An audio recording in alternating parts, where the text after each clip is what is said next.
যারা আজকে বলে যে বিএনপি কতটুকু গণতন্ত্রে বিশ্বাস করে, কতটুকু গণতান্ত্রিক দল, আপনারা নিজেরাই সাক্ষী যে আমরা বিভিন্ন জেলা, উপজেলা, বিভিন্ন ওয়ার্ড, বিভিন্নভাবে আলোচনার মধ্যে দিয়ে ক্যান্ডিডেট ঠিক করা, ভোটের মাধ্যমে ঠিক করা, অর্থাৎ সম্মেলনের মধ্য দিয়েই কিন্তু আমরা সংগঠনটাকে বিকশিত করতে চাচ্ছি।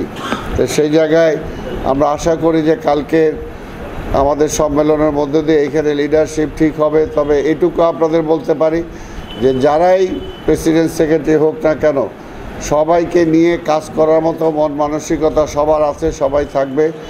কারণ প্রেসিডেন্ট তো সবাই হবে না, সেক্রেটারিও সবাই হবে না, একজন করেই হবে। তা আমাদের সেই ব্যাপারে আমাদের প্রত্যেকটা ক্যান্ডিডেট যারা আছে তাদেরকে আগেই বলা হয়েছে তারা মানসিকভাবে প্রস্তুত, এবং একটা জাতীয় নির্বাচনের মতো একটা নির্বাচন এখানে হচ্ছে, আপনারা দেখতে পাচ্ছেন। দেশনায়ক তারেক রহমানের সাথে তিনি যে যৌথ বৈঠক করেছিলেন, সেখান থেকে যে যৌথ বিবৃতি দেওয়া হয়েছিল, সেই কথার মধ্যে তিনি এখনও সেই স্ট্রিক্ট আছেন, এবং সেই কারণে তিনি ঘোষণা দিয়েছেন ইতিমধ্যে নির্বাচন কমিশনও নির্বাচন ফেব্রুয়ারির প্রথম দিকে করার জন্য তার প্রস্তুতি সকল গ্রহণ করছে।